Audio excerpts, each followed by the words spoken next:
Diceritakan oleh Nabi seorang pemuda yang sudah bertemu dengan yang dianggap Dajjal. Tapi kemudian pemuda tersebut masuk, ternyata di dalam tersebut didapatkan seorang yang gagah, badan dia besar, yang dianggap bermata satu, gitu. Bermata satu. Kemudian terjadi dialog di antara mereka. Nabi ceritakan, Nabi bercerita dan menceritakan seperti apa yang diceritakan oleh pemuda tersebut. Apa kata orang yang dikerengkeng tadi? Sudahkah kalian datang kepada kalian seorang pemuda? Sudah. Sudahkah datang kepada kalian orang yang berbicara tentang diriku? Sudah. Dan Nabi menyampaikan kepada para sahabat. Ulama mengatakan, Dajjal itu sudah ada, hanya saja belum muncul di permukaan. Kerangkengan Dajjal itu mulai tercabut sedikit demi sedikit. Seperti tembok Ya'jud wa Ma'jud yang bolongnya pada masa Nabi hanya seperti ini, sekarang sudah mulai besar. Ya'jud wa Ma'jud. Dan Dajjal satu seorang yang bisa menghancurkan umat manusia melalui manipulasi dia. Yang kedua, bermunculan manusia-manusia, makhluk-makhluk yang lebih bangis daripada Mongol, yang lebih bengis daripada Amerika, yang lebih bengis daripada Israel, yang disebut dengan Ya'jud wa Ma'jud.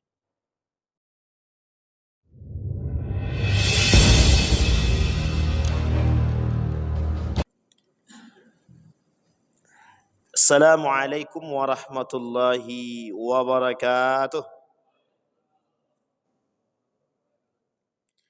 Assalamualaikum warahmatullahi wabarakatuh. Alhamdulillahi rabbil alamin. Wassalatu wassalamu ala ashrafil anbiya'i wal mursalin wa ala alihi wa sahbihi ajma'in. Allahumma salli wa sallim wa barik ala hadha an-nabiyil karim. Allahumma salli ala Muhammad wa ala ali Muhammad fil alamina innaka hamidum majid. Ya ayuhan nasu attaqu rabbakum alladhi khalaqakum min nafsin wahidah wa khalaqa minha zawjaha wa batha minhuma rijalan katsiran wa nisaa. Wattaqullaha alladhi tasaaluna bihi wal arham innallaha kana 'alaikum raqiba. Wa qala Allah ta'ala ya ayyuhalladzina amanu taqullaha wa qulu qawlan sadida yuslih lakum a'malakum wa yaghfir lakum dhunubakum wa may yuti'illaha wa rasulahu faqad faza fawzan 'azima. Puji syukur kehadiran Allah atas limpahan rahmat dengan mengucapkan alhamdulillahirabbil alamin. Berselawat kepada Nabi dengan mengucapkan Allahumma salli ala Muhammad wa ala ali Muhammad fil alamin innaka Hamidum Majid. Bapak Ibu sekalian yang berbahagia, mudah-mudahan di maghrib ini Allah limpahkan rahmat dan karunia-Nya kepada kita semua. Allah jadikan kita orang-orang yang selalu bersyukur kepadanya. Allah jadikan kita orang-orang yang istiqamah dalam ketaatan kepadanya. Allah jadikan kita keluarga yang sakinah, mawaddah, warahmah. Kemudian Allah anugerahkan kita anak-anak yang saleh dan salihah. Dan Allah matikan kita dalam husnul khatimah. Amin ya rabbal alamin. Baik Bapak Ibu sekalian yang berbahagia, di malam hari ini kita akan sedikit melanjutkan kajian kita tentang Al-Masihid Dajjal, tentang 10 tanda datangnya hari kiamat, tapi tanda-tanda besar. Yang dahulu sudah kita pelajari itu tentang tanda-tanda kiamat kecil melalui fenomena-fenomena. Dan sekarang kita akan coba pelajari, kita akan coba melihat kembali bagaimana tanda-tanda kiamat besar yang kelak setelah itu akan terjadinya hari kiamat yang diakhiri dengan zalzalah, Zalzalah itu goncangan yang akan kemudian menghancurkan semua umat manusia tanpa ada yang tersisa. Bayangkan ketika tsunami itu terjadi di setiap daerah, bukan hanya di satu daerah saja. Begitulah kondisi ketika itu. Itu bagian kecil daripada zalzalah. Kelak zalzalahnya jauh lebih besar daripada itu. Karena kemurkaan Allah, karena tanda-tanda datangnya hari kiamat, karena hari kiamat itu, karena hari yang dijanjikan oleh Allah. Inna sa'ata la'atiyatun la raiba fih. Hari kiamat itu pasti datang tanpa ada keraguan. Sehingga ketika hari kiamat itu menjadi pusat perhatian, sampai satu hadis yang sangat populer di telinga kita, ketika Nabi duduk bersama para sahabat, ada di situ Umar bin Al-Khattab, datang seorang pemuda bertanya tentang Islam, iman, ihsan. Kemudian bertanya kepada Nabi tentang hari kiamat. Justru Nabi mengatakan yang ditanya tidak lebih tahu daripada yang ditanya. Maka Bapak Ibu sekalian yang berbahagia, kemudian Nabi ditanya lagi kembali, bagaimana kalau seandainya tanda-tanda hari kiamat? Baru kemudian Nabi menyampaikan. Salah satu di antara yang disampaikan oleh Nabi dari hadis tersebut adalah binatang melata. Kemudian ada fenomena yang paling unik yang disebut dengan seorang budak melahirkan anak daripada tuannya. Artinya apa? Kelak dari apa yang disampaikan oleh Nabi di dalam hadis tersebut terjabarkan bersifat fenomena, bersifat huru-hara atau prahara itu sendiri. Sehingga dalam kitab Sahih Muslim, dalam kitab Sahih Al-Bukhari, begitu juga dalam kitab Sunan Ibnu Majah, begitu juga dalam Ad-Darimi misalkan, mereka mengkaji fenomena-fenomena tersebut dengan tujuan, kata Syekh Ramadan Al-Buti, alasan dan tujuan mempelajari tanda-tanda hari kiamat itu agar umat muslim itu kelak sadar bahwa janji Allah itu pasti akan terjadi. Maka Bapak Ibu sekalian yang berbahagia, di malam hari ini kita akan coba mengkaji kembali tentang Dajjal. Yang kemarin telah kita sampaikan, apa sih Dajjal tersebut? Makhluk seperti apa dia? Sudah kita sampaikan, karakternya, sifatnya sudah kita sampaikan. Maka ada Dajjal secara global, ada Dajjal bersifat maknawi, ada Dajjal bersifat istilahi. Ada Dajjal yang nyata, ada Dajjal yang bersifat saja. Dua hal kata Nabi. Dajjal itu kalau ditinjau secara sifat ada dua. Satu Dajjal beneran, yang kedua manusia yang bersifat Dajjal. Maka disebut oleh Nabi dalam hadisnya Dajjal bainad dajajil. Munculnya Dajjal di antara para Dajjal yang lain. Jadi kalau ada orang yang mengatakan karakter-karakter orang itu menyerupai seperti karakternya Dajjal, sehingga dia katakan mungkin orang-orang itu seperti Dajjal kata dia. Itu bahasa itu disampaikan oleh Nabi. Kata Nabi, bermunculan Dajjajil. Dajjajil itu artinya Dajjal.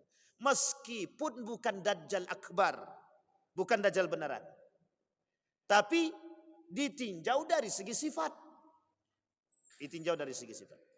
Maka kata Nabi dalam hadisnya itu, Dajjaluna kadzabun. Kelak akan muncul orang-orang yang memiliki sifat seperti Dajjal. Salah satu di antara sifatnya adalah kadzabun.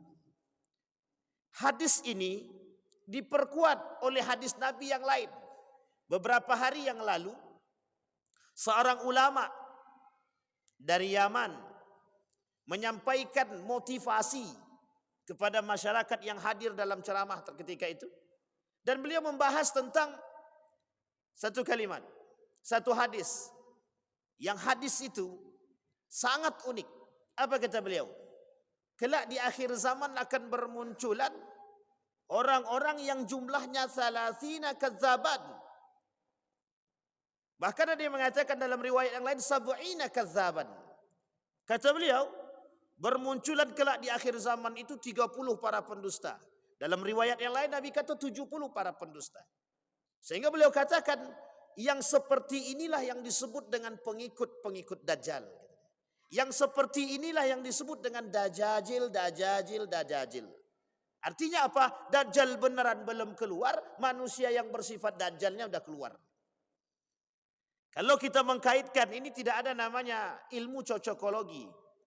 Tetapi hadis Nabi itu untuk dicermati dan diamati.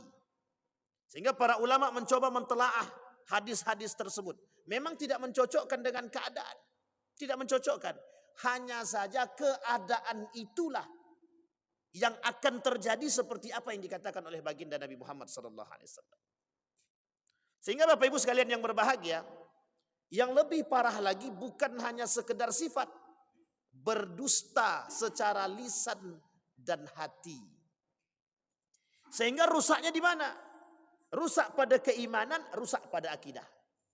Inilah yang disebut dengan bermunculannya para dajjal. Maka Bapak Ibu sekalian yang berbahagia, dalam satu pandangan justru ada yang mengatakan Zionisme Amerika adalah tangan daripada dajjal itu sendiri. Nanti kita sampaikan ada 7 pengikut Dajjal tadi kita sampaikan. Siapa-siapa saja dan siapa saja dan model seperti apa saja agen-agen Dajjal itu. Muslim youth in the age of Dajjal. Kondisi umat muslim, pemuda-pemuda muslim ketika itu dalam kondisi masa-masa Dajjal. Dajjal di sini bukan Dajjal beneran. Dalam kitab ini dia bukan Dajjal beneran yang dikatakan oleh beliau. Tapi kondisi umat muslim ketika itu pada masa munculnya manusia-manusia yang berkarakter-karakter seperti Dajjal. Bahkan mereka sampaikan ada agen-agen Dajjal yang berada di tangan di antara anak-anak muda hari ini. Gitu. Oh, ini berat Bapak Ibu. Enaknya kalau di depan anak muda kita sampaikan. Kalau lah tua-tua ini tinggal tunggu tanggal main. Kenapa kita katakan di tengah anak muda? Karena anak muda harus sadar dengan kondisi ini. Uniknya anak muda hari ini tidak sadar. Kenapa tidak sadar? Karena mereka tidak pernah dibekali dengan Dajjal. Setiap ceramah anak muda itu pranikah. Akhirnya memang pranikah betul. Nikah sebelum nikah beneran. Ini muskilah kita yang terjadi sekarang. Kalau kita cross check ke Kementerian Agama itu, maaf ke KUA atau ke KUA itu, banyak yang nikah itu married by accident itu. Jadi sudah mohon maaf, sudah lahir duluan baru nikah gitu. Sehingga menambah pekerjaan para ulama. Akhirnya ulama kembali beristihad itu. Apa hukum anak, apa hukum nikah, apa hukum orang yang sudah hamil duluan baru kemudian nikah. Nah, itu harus diistihadkan kembali oleh para ulama. Nambah kerjaan.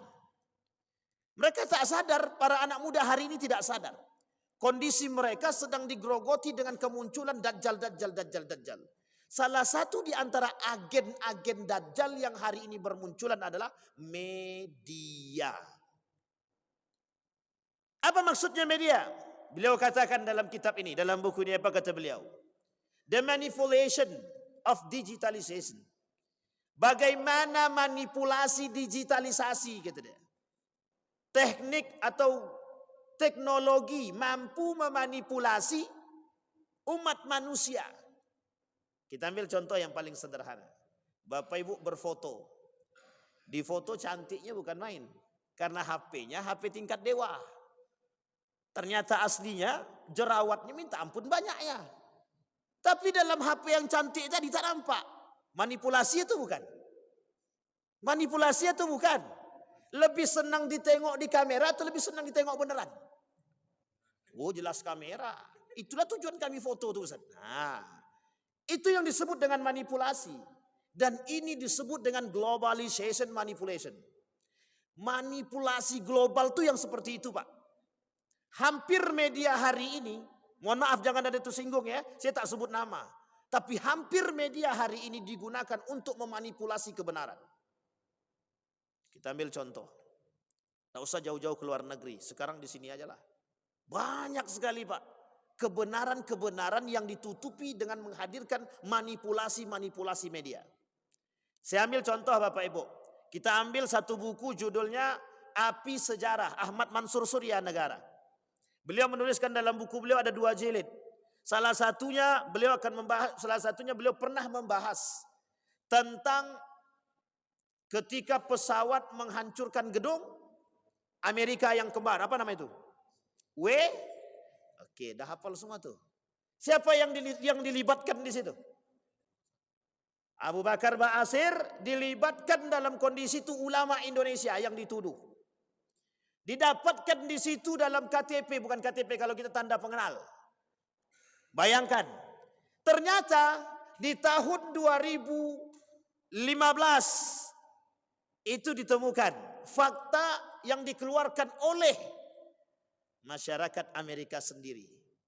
Tidak cocok data yang diangkat oleh mereka dengan fakta yang terjadi di lapangan. Akhirnya apa? Terbukti, Pak. Itu manipulasi apa? Manipulasi media. Berat, Pak. Manipulasi media itu berat. Bisa meruntuhkan. Hari ini pembunuhan karakter itu tidak usah dengan menghina orang secara terang-terangan. Cukup dengan media bisa. Pembunuhan karakter. Bayangkan, Pak, pembunuhan karakter itu dengan media. Yang tadi kita sampaikan sederhana kan? Hari ini media digunakan untuk berbagai macam hal. Manipulasi kecantikan, manipulasi kegantengan. Di Facebook gantengnya bukan main, pas ketemu, oh, alhamdulillah kalau ganteng beneran gitu. Rupanya lah keriput-keriput, atu-atu. Di foto masuk Facebook nampak muda. Ketika ketemu beneran, nah ini dia yang menjadi masalah kita. Manipulasi media. Itu pada kasus pribadi. Sekarang kita pada kasus yang lebih berbahaya. Apa? Manipulasi berita. Ini dajjal yang sesungguhnya, Bapak Ibu. Ketika permainan politik dibarengi, permainan politik dibarengi dengan peran media, disinilah yang disebut dengan cybercrime. Perang hari ini perang media. Manipulasi media bisa meruntuhkan harkat dan martabat satu negara. Perancis runtuh ketika perang dengan Inggris hanya karena media cetak Amerika. Habis. Bayangkan, Pak. Itu agen dajjal hari ini. Kenapa? Ketika konteksnya diartikan sebagai manipulasi atau pendustaan atau kedustaan. Siapa yang menang? Belum keluar lagi hasilnya. Ada namanya real account, ada namanya quick account, ada namanya hitung cepat, ada namanya hasil survei. Lah yang disurvei siapa? Orang-orang dia. Iya benar. Jelas tinggi rating dia. Kalau perlu anak beranak itu suruh dihitung sekali. Nah, itu kondisi kita hari. Manipulasi apa tujuannya? Mengangkat elektabilitas. Pada hakikatnya manipulasi. Pada hakikatnya manipulasi. Dan apa yang terjadi? Sukses. Sukses. Mempengaruhi kacamata manusia melalui media. Itulah agen dajjal hari ini, Pak, yang nampak di tengah-tengah kita. Bayangkan anak muda hari ini tidak bisa melepaskan diri mereka dari teknologi, yang teknologi itu hari ini menjadi makanan sehari-hari bagi mereka, atau disebut dengan kebutuhan yang tak bisa ditinggalkan. Tidak bisa ditinggalkan. Maka kalau kita bertanya Bapak Ibu ke anak-anak sekolah hari ini, terkhusus anak-anak mahasiswa, ada enggak anak mahasiswa hari ini yang tidak pakai HP? Tak ada. Ini insyaallah besok Rabu kami ketemu dengan mahasiswa. Di dalam kelas saya katakan ada tugas buat kalian. Cari di universitas ini yang tidak pakai HP. Besok kita tahu, lihat jawabannya. Yang kedua, saya buat tugas sama mereka. Cari di antara mahasiswa yang punya HP yang tidak punya paket. Yang ketiga, cari di antara mahasiswa itu yang tidak punya sosial media. 3 cukup. Di kelas yang lain, saya buat tugas yang lain. Cari di antara mahasiswa-mahasiswa ini yang harinya habis dengan Quran, yang harinya habis dengan buku. Saya kasih waktu mereka 2 minggu. Insyaallah Rabu depan kami ketemu. Kita lihat hasilnya, Pak. Mana hasilnya? Tapi meskipun prediksinya kita sudah tahu, Pak. Prediksinya kita tahu. Kita ambil sampelnya, Pak. Sampelnya dalam kelas. Ini sampelnya dalam kelas saya. Ada 3 kelas. Saya katakan begini. Siapa di antara kalian yang bangun tidur langsung megang HP? Semuanya, Pak. Coba bayangkan. Siapa di antara kalian yang semua yang ada ini bangun tidur ambil HP baca Quran? Enggak ada. Siapa di antara kalian yang pegang HP bangun tidur pegang HP langsung buka sosial media? Angkat tangan semua, Pak. Bayangkan, Pak. Apa yang mereka tonton? Apa yang mereka lihat? Facebooknya, Instagramnya, apa lagi, Bang? Twitternya, TikToknya, enggak hafal lah pun. Apalagi dulu namanya, fat apa namanya itu? Nah itulah pokoknya. Sampai pun saya tak tahu, Pak. Sosial. Saking banyaknya, Pak. Adakah mereka yang mau membuka HP itu untuk baca Quran? Kita tanya, Pak. Dari 70 mahasiswa, hanya 1 yang bangun tidur, sholat malam, kemudian baca Quran. 71 perbandingannya. Sampai di sini paham, Bapak Ibu? Betapa besarnya hari ini pengaruh teknologi dan sosial media menghancurkan karakter-karakter anak muda. Bayangkan, kita runut. Kalaulah selama 20 jam, kita ambillah mereka tidur 8 jam. 24 kurang 8 jadi 16 jam. Selama 16 jam mereka bersama dengan HP. Yang mereka lihat adalah scroll, apa namanya? Scroll apa namanya itu? Status orang. Namanya stalker. Bayangkan, Bapak Ibu. Apa yang mereka lihat, Pak? Mohon maaf, Bapak Ibu. Anak-anak hari ini, anak-anak kecil, jangan kasih HP. Karena di HP itu jauh lebih berbahaya daripada TV. Meskipun TV sudah berbahaya. Tambah HP lagi sekarang. Ini saya ambil contoh, Bapak Ibu. Saya ambil contoh, ini kasus pada anak saya sendiri. Ini kasus nyata. Memang ketika itu sempat kami kasih HP, Pak. Meski tak lama. Mungkin hanya jarak 1 pekan. Artinya tidak sering-sering pakai HP. Kita kontrol. Yang sudah kita kontrol saja, kita kecolongan. Apa yang dia tonton, Pak? Mohon maaf. Ada orang yang berbicara tentang babi. Spontan, Pak, dia kata kepada saya, Bia kok kayak babi, gitu dia. Itu anak, Pak, umur 3,5 tahun. Spontan, Pak. Hasil tontonan. Cuman 1 kali dia nonton langsung meresap dalam ini dia, Pak. Bayangkan. Rusak apa tak rusak? Itu belum dampak yang lain pada kesehatan. Berapa banyak anak hari ini yang tidak bisa berbicara harus terapi bicara. Hanya gara-gara apa penyakitnya? Apa penyebabnya? HP.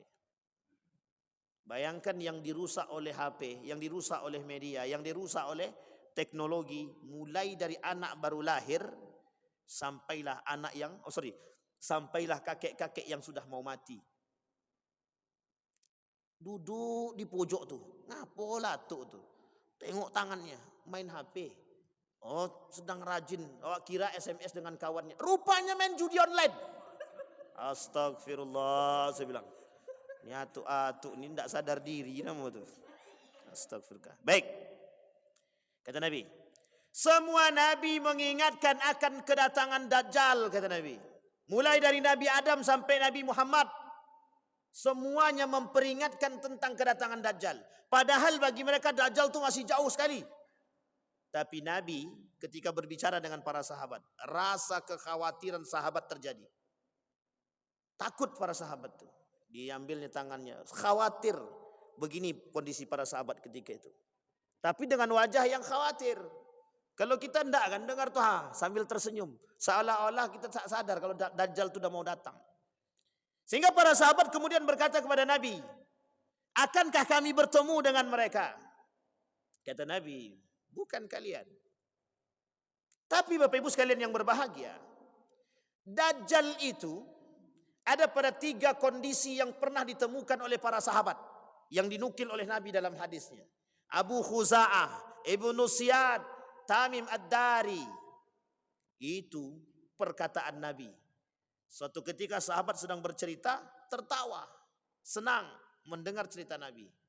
Suatu ketika Nabi naik berdiri, kemudian semua mulai tenang. Ternyata Nabi menyampaikan satu hadis tentang keberadaan Dajjal. Yang ketika itu riwayatnya disampaikan tentang Tamim Ad-Dari. Apa kata baginda Nabi Muhammad SAW tentang Tamim Ad-Dari? Apa kata baginda Nabi? Diceritakan oleh Nabi seorang pemuda yang sudah bertemu dengan yang dianggap Dajjal. Tapi kemudian pemuda tersebut masuk ke dalam, singkat cerita, ternyata di dalam tersebut didapatkan seorang yang gagah, badan dia besar, yang dianggap bermata satu, bermata satu. Kemudian terjadi dialog di antara mereka. Nabi ceritakan, Nabi bercerita dan menceritakan seperti apa yang diceritakan oleh pemuda tersebut. Apa kata orang yang dikerengkeng tadi? Sudahkah kalian datang kepada kalian seorang pemuda? Sudah. Sudahkah datang kepada kalian orang yang berbicara tentang diriku? Sudah. Dan Nabi menyampaikan kepada para sahabat. Ulama mengatakan, Dajjal itu sudah ada, hanya saja belum muncul di permukaan. Kerangkengan Dajjal itu mulai tercabut sedikit demi sedikit. Seperti tembok Ya'jud wa Ma'jud yang bolongnya pada masa Nabi hanya seperti ini, sekarang sudah mulai besar. Ya'jud wa Ma'jud. Dan Dajjal satu seorang yang bisa menghancurkan umat manusia melalui manipulasi dia. Yang kedua, bermunculan manusia-manusia, makhluk-makhluk yang lebih bangis daripada Mongol, yang lebih bengis daripada Amerika, yang lebih bengis daripada Israel, yang disebut dengan Ya'jud wa Ma'jud. Ketakutan umat manusia keberadaan Dajjal dan Ya'jud wa Ma'jud tidak bisa dihindari. Tidak bisa dihindari. Apa kata Nabi? Ketika Nabi menyampaikan tentang Tamim Ad-Dari, Nabi menyimpulkan kepada para sahabat. Apa kata Nabi? Sudah muncul Dajjal, sudah ada Dajjalnya, hanya belum muncul di permukaan. Umar bin Khattab bertanya kepada baginda Nabi Muhammad SAW tentang Ibnu Siyad. Satu ketika sedang duduk, lewat Ibnu Siyad. Siapa Ibnu Siyad? Kata Umar bin Khattab, sampai Umar bin Khattab percaya kalau Ibnu Siyad itu saking dustanya dia. Apa kata Umar bin Khattab? Huwa Dajjal. Sampai dikatakan, Pak, saking pendustanya Ibnu Siyad tadi dikatakan oleh Umar bin Khattab, itu Dajjal. Umar bin Khattab pun hampir percaya.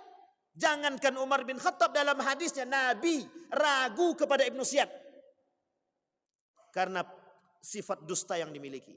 Kemudian berbicara Ibnu Siyad, kalaulah aku Dajjal, Dajjal bermata satu, aku punya 2 mata. Kalaulah Dajjal bertuliskan kafir, aku tak bertuliskan kafir.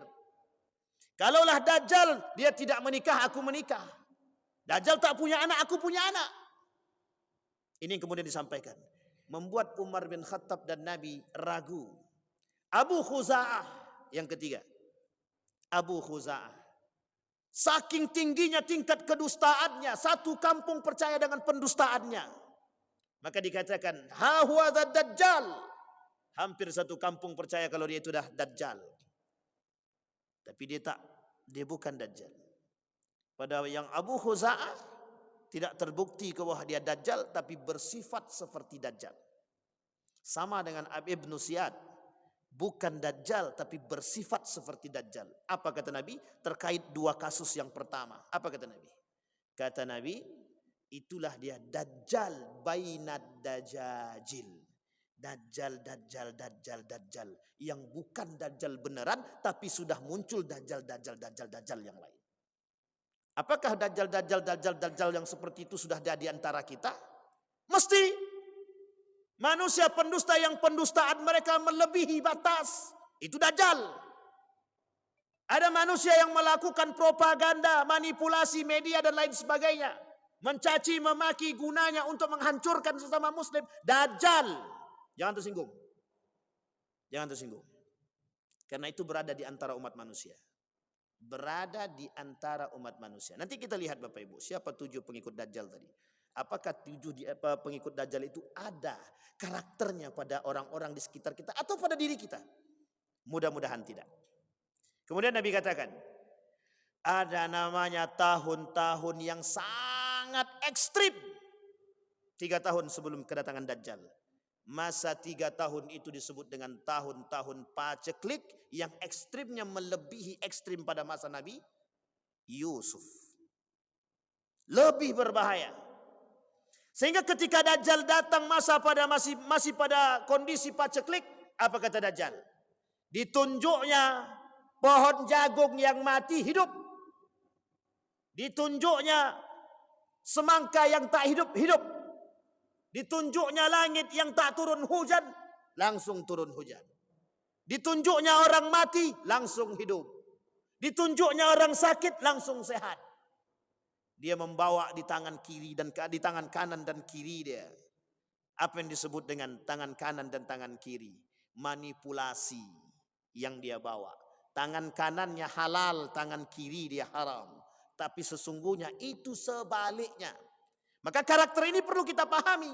Andai kata kelak ada generasi kita ceritakan kepada mereka. Biar kelak generasi yang bertemu dengan Dajjal sadar bahwa setiap yang di tangan Dajjal sebelah kanan adalah yang halal, pada hakikatnya yang haram. Yang sebelah kiri yang haram, pada hakikatnya yang halal. Kondisi itulah hari ini yang kita hadapi. Ada orang-orang yang muncul di permukaan bumi menghalalkan yang haram, mengharamkan yang halal. Mereka kata ini halal padahal haram. Mereka katakan ini haram padahal halal. Kira-kira sama enggak kondisinya dengan Dajjal tuh? Boleh kita katakan dia Dajjal tuh? Enggak boleh. Yamin boleh-boleh aja. Tanggung jawabnya dunia akhirat. Bayangkan Bapak Ibu, 3 tahun masa paceklik. Pada masa paceklik itulah semua orang akan saling membunuh antara satu dengan yang lain. Demi terisinya perut. Sekarang aja yang Dajjalnya belum muncul aja. Sekarang nih ada banyak yang begitu sikut-menyikut, tindih-menindih kan. Nah itu kursi aku. Kau tak layak, caci maki muncul. Kalau enggak datang dia ke tukang dukun. Tolong Mbah Dukun, si Anu tuh yang duduk di kepala dinas tuh geser, matikan dia. Kalau perlu santet dia. Mati dan nanti biar aku naik, kata dia. Itu ini unik nih Pak. Orang-orang yang suka menindih, orang-orang yang suka mengambil hak orang lain, orang-orang yang suka sikut-sikutan lah. Demi kekuasaan, demi dunia, demi harta, demi jabatan, demi wanita dan lain sebagainya. Hanya demi kedudukan di hadapan manusia, mereka rela menghabisi manusia bersama manusia. Makanya Bapak Ibu sekalian yang berbahagia, kelak di akhir zaman itu pembunuhan itu merata. Bukan pembunuhan dengan fisik saja, tapi kelak pembunuhannya secara massal menggunakan media. Namanya pembunuhan karakter. Orang mati dengan karakter dia. Ada orang yang bunuh diri karena tersandra. Stres otak. Tak ada kekuatan untuk mencari perlindungan. Apa yang mereka lakukan? Stres, naik ke gedung tingkat 5, dari tingkat 5 dilompat ke bawah, mati. Sehingga terjadi kasus bunuh diri pada akhir zaman itu lebih banyak daripada yang kita dapatkan pada masa-masa yang normal. Masa itu 3 tahun sebelum datangnya Dajjal yang beneran. Loh bagaimana kita tahu Pak? Nabi kata, apakah kita berada pada posisi itu? Berdoa kepada Allah. Sehingga ketika sahabat mendengarkan pernyataan Nabi tentang masalah Dajjal yang Nabi ceritakan, apa kata para sahabat? Bisa enggak ya Rasulullah engkau doakan kami agar dimatikan sebelum kami bertemu dengan itu. Kemudian sahabat bertanya, bagaimana kondisinya kalau seandainya kaifa kanu? Bagaimana kondisi mereka kalau seandainya bertemu dengan kondisi seperti itu? Sahabat bertanya, untuk kita, untuk generasi setelahnya. Pada hakikatnya sahabat tahu, Nabi tahu bahwa sahabat ini enggak akan ketemu Pak. Tidak akan ketemu dengan Dajjal. Tapi kenapa mereka berbicara seolah-olah itu diri mereka? Mereka ingin sampaikan kepada kita bahwa kondisi itu pasti akan datang dan menakutkan. Maka kembalilah Apa kata Nabi? Kembalilah. Ada dua hal yang harus dilakukan umat muslim ketika itu. Tetap berkumpul bersama yang saleh atau beruzlah mencari tempat yang selamat. Kalau tidak, habis. Setiap orang yang mendengarkan suara Dajjal, mesti mereka terpedaya dengan tipu daya dan Dajjal. Terjadinya beberapa perkara besar sebelum munculnya Dajjal. Hari ini perkara-perkara besar itu sudah muncul, Pak. Perkara-perkara besar itu sudah muncul. Hanya saja perkara-perkara tersebut belum 100% nampak di hadapan kita. Apa itu? Perkara-perkara besar. Perzinahan yang merajalela. Masih banyak orang yang menjaga diri? Masih. Masih ada orang yang melakukan perzinahan? Ada. Tapi tidak merajalela. Yang kedua, kemaksiatan merajalela. Hampir terjadi. Bahkan hampir 60% kemaksiatan hari ini dilakukan umat manusia. Kemungkaran dibiarkan. Hari ini kemungkaran kita biarkan. Kemungkaran kita biarkan. Kenapa kita biarkan? Kalau aku ikut-ikutan, aku pula yang tersandra nanti. Jadi tak sanggup, Pak. Maka ada seorang ulama mengatakan begini. Kata para ulama itu, rasa takut yang dimiliki seorang yang alim itu harus lebih tinggi dari ilmu yang dia miliki.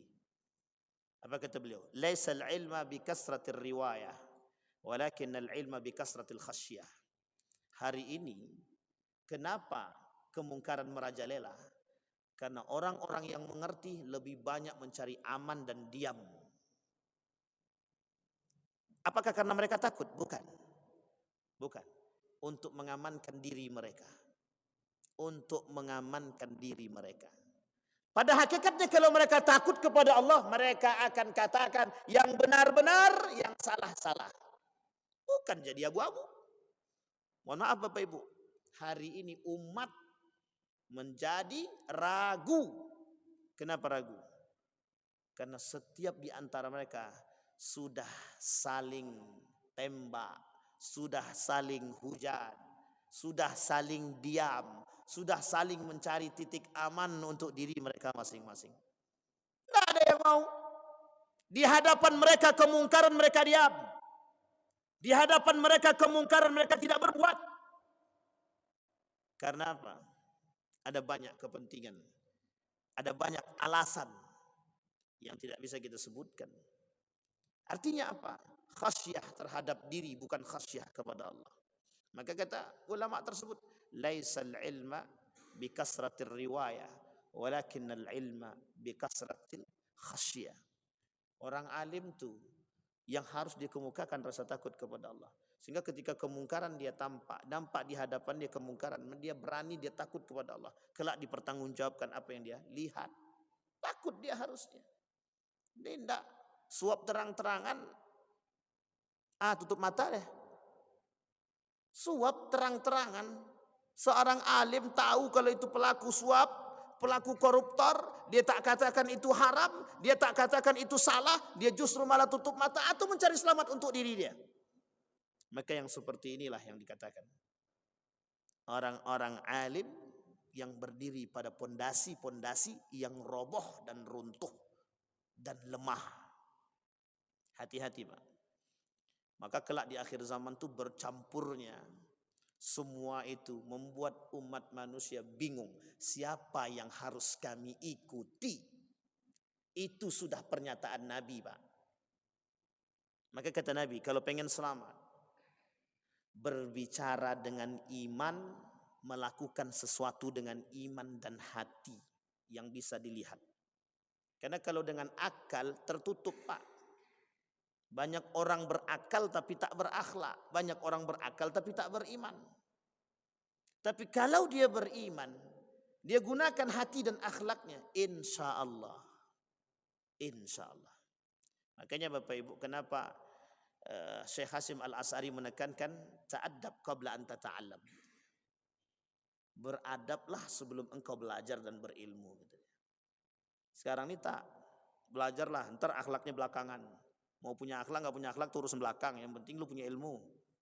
Bayangkan Pak, kan kita dihebohkan Pak, ada kasus seorang pemuda yang baru keluar dari sekolah, merasa paling hebat, Sehingga ulama-ulama yang suyuh-suyuh itu, yang paling tua-tua itu dengan keilmuan mereka, yang diakui oleh berbagai macam tempat, itu dia kritik dengan lisan dia. Seolah-olah tidak punya adab. Apa guna ilmunya? Tak ada. Meruntuhkan diri sendiri di hadapan manusia dan di hadapan Allah. Bayangkan Pak, hari ini anak-anak yang baru lahir menganggap diri dia dengan ilmu yang dia pelajari mampu meruntuhkan akhlak-akhlak dan ilmu-ilmu para suyuh, masyayikh, ulama-ulama terdahulu. Tidak punya adab, tak punya akhlak. Apa kata Syekh Said Naqib Al-Attas? Umat muslim itu kemundurannya penyebabnya cuma satu, loss of adab. Tidak punya adab katanya. Hilang adab, hilang akhlak, hilang akal sehat. Maka Bapak Ibu, penting juga mengamati sedikit demi sedikit perkataan Rocky Gerung gitu. Manusia akal sehat. Hendaknya kita ini manusia akal sehat. Hendaknya kita ini manusia akal sehat. Banyak orang yang tak punya akal yang sehat sekarang. Tidak sehat akalnya. Bapak Ibu saya kasih contoh. Ada akal yang tak sehat tadi. Ada tren baru Pak. Tren baru. Apa itu tren baru? Kira-kira Bapak Ibu kalau pakai sendal lain sebelah, kira-kira malu enggak? Malu. Sekarang muncul tren Pak. Sendal lain sebelah. Uang sebelah kanan warnanya hitam, sebelah kiri warnanya putih. Pakai Pak, itu tren. Coba bayangkan. Kira-kira terbalik enggak dunia itu Pak? Coba bayangkan. Saya tertipu Pak. Gara-gara itulah tuh. Makanya saya sampaikan. Ada keluarga saya pakai sepatu sebelah kanan, sepatunya warna merah, sebelah kiri sepatunya warna putih. Bukan itu kata saya. Apa kata dia? Abang tuh kurang gaul. Saya bilang bukan saya kurang gaul. Anda yang sudah tak sehat akalnya, saya bilang. Ternyata memang sepatu itu begitu modelnya. Merah putih. Nah, coba Bapak Ibu bayangkan. Dulu orang malu Pak. Pakai yang tak sama tuh malu. Sama Pak. Celana jeans, celana lepis yang robek-robek. Dulu orang cari jangan pakai yang robek-robek nak, kata orang tua dulu. Sehat kita akal kita nih. Pakai yang robek-robek itu. Sekarang kalau tak robek dirobekkannya Pak. Bapak boleh cek ya. Kita boleh cek. Bapak Ibu coba cek. Kapan-kapan balik ke rumah tuh tengok. Buka namanya Amazon. Buka Amazon. Celana lepis yang di sini jadi kain lap. Itu di sana Bapak Ibu yang sudah dirobek-robek 100 juta ke atas. Itu saya sudah uji coba sendiri. Saya sendiri yang uji coba Pak. Saya buka Amazon. Dengan barang yang sama saya lihat celana lepis yang dijual itu. Yang masih sehat-sehat itu Pak. Itu harganya hanya mungkin 50 sampai 100 ribu Pak. Setelah dirobek-robek. Robek atas, robek bawah, robek tengah, pokoknya semua robek lah. Kalau perlu yang di pantatnya dirobek juga. Itu harganya mahal Pak, di atas 100 juta. Saya bilang ini akal saya yang tak sehat atau itu yang memang, tidak tahu saya. Perkembangan zaman makin aneh Pak. Kita dibuat mengamini sesuatu yang peran media Pak, peran media. Kenapa? Karena yang makai itu public figure. Sehingga ketika public figure yang pakai, wow tren. Coba yang pakai Ustadz. Ustadz itu. Coba Bapak bayangkan hari ini. Nah, begitulah kondisi kita hari ini Pak. Jadi manipulasi itu bukan manipulasi cuman, si anu itu pendusta. Bukan, sekarang ini manipulasi global. Dunia yang bermain. Dunia yang mempermainkan manipulasi. Siapa mereka? Yahudi. 1 di antara 7 pengikut Dajjal. Nomor 1 dia dari 7 tadi, Yahudi. Yang paling besar memiliki peran manipulasi di muka bumi ini. Percaya apa tak percaya? Percaya apa tidak? Kita ambil contoh yang paling sederhana. Bapak Ibu ada yang bisa bahasa Arab? Kalau yang bisa bahasa Arab aman. Yang tak bisa bahasa Arab pasti kena manipulasi. Coca-Cola itu produk mana? Yahudi apa Israel? Kedua-duanya Pak. Itu sama aja Pak. Sekarang dirubah Pak, Coca-Colanya pakai tulisan bahasa Arab, Cuca-Cula. Karena tulisan dia pakai bahasa Arab, orang awam tertipu. Ini bukan Coca-Cola Ustaz. Saya tengok ini bukan Coca-Cola Pak, bukan. Ini bahasa Arabnya Pak, artinya Coca-Cola juga, saya bilang. Coba Pak bayangkan. Berarti faktornya apa? Tidak mengertinya kita. Yang dimanfaatkan oleh Yahudi. Itu terlalu mudah pusat, betul. Itu yang terlalu mudah kita dapatkan hari ini. Ada manipulasi yang lain? Ada. Manipulasi dunia. Dengan tangannya Amerika, IMF. International Monetary Fund. Berapa banyak negara-negara hari ini yang berada di tangan mereka. Bunga riba. Mereka manipulasi menjadi sesuatu yang dibutuhkan. Dipaksakan kita untuk mengikuti alur cerita mereka, Pak. Kita ikut, Pak. Kita ikut. Bapak Ibu sadar kan kalau hutang kita tak akan pernah selesai. Harus sadar, Pak. Yang lahir aja sudah punya hutang. Baru lahir baru. Minjam entah kapan, udah punya hutang aja. Itu minjam belum tentu minjam itu. Tapi sudah punya hutang aja. Bayangkan, Pak, manipulasi dunia. Nomor 1 pengikutnya adalah Yahudi. Ini tidak selesai-selesai kalau kayak gini Dajjal ini. Merajalelanya kerusakan, kebodohan, kebencian di muka bumi. Nah, baru saya sampaikan tadi. Kata Nabi, pada masa itu orang-orang saling mencaci, memaki, membenci antara satu dengan yang lain. Sudah terjadi itu belum? Dulu, Pak, orang mencaci maki itu tidak ada di media, Pak. Si anu dengan si anu udah diam-diam di belakang, mereka caci maki lah. Kalau sekarang tak. Dibuatnya di Facebook tadi, disampaikannya lah kejelekan-kejelekan orang di situ, disebarkannya, Pak. Kira-kira kalau yang dulu yang tahu paling di sekitar kita hanya 5-6 orang, kira-kira kalau di Facebook berapa yang tahu? Yang berkawan dengan dia melihat, Pak. Kalau yang berkawan 1000 berarti yang kenal 1000. Artinya dia sudah menyebarkan aib orang lain pada 1000 orang. Kalau di atas 1000, ya seganyak itulah. Kira-kira. Itu dasar perjuangan agama atau kebencian? Maka Bapak Ibu jangan terjebak. Jangan terjebak pada kasus Salafi Wahabi. Jangan terjebak. Kalau Anda tak suka dengan Wahabi, perang mereka secara agama. Jangan dengan kebencian. Hari ini yang muncul kebencian. Anda benci mereka, mereka benci Anda sama. Anda dan mereka sama-sama Khawarij. Bayangkan, Pak. Sama-sama punya kebencian. Khawarij itu memerangi orang yang selain daripada mereka karena kebencian. Karena sakit hati. Bukan karena agama. Jangan berlindung di balik agama. Agama mereka jadikan kambing hitam. Untuk mendapatkan mansibah. Kedudukan. Oh, sudah lewat waktunya. Sudah ditengok dari pojok. Tenang, Pak. Dah mau selesai insyaAllah. Sebelum kita tutup, Bapak Ibu. Maka merajalelanya kebencian, kerusakan, kebodohan. Ada pengikut Dajjal 7. Yang satu sudah kita sampaikan. Yang kedua, pengikut Dajjal sebelum kita tutup adalah kaum munafik. Kaum munafik. Siapa kaum munafik itu? Mereka yang berada di antara kita, Bapak Ibu. Mereka yang lisan dia berkata A, hati dia berkata B. Atau sebaliknya. Artinya apa? Mereka tampakkan secara lisan kebenaran. Mereka sembunyikan kebatilan di dalam diri mereka. Artinya kelak Bapak Ibu di akhir zaman itu manipulasi yang dilakukan oleh kaum-kaum yang tidak bertanggung jawab yang kita sebut sebagai manusia-manusia munafik, mereka punya peran besar dalam merusak muka bumi ini. Kita ambil contoh adalah ketika kaum liberal tidak mengakui keberadaan Nabi, pada hakikatnya mereka bukan tidak mengakui Nabi. Hanya saja ketika mereka mengatakan Nabi itu bukan Nabi Muhammad, bukan Nabi yang benar, atau Nabi pendusta, mereka dapat duit. Manipulasi. Hanya saja mereka mencari duit di balik penjualan lisan mereka. Manipulasi. Yang mereka lakukan manipulasi terhadap siapa? Orang awam. Yang mendapatkan hasil manipulasi itu siapa? Mereka.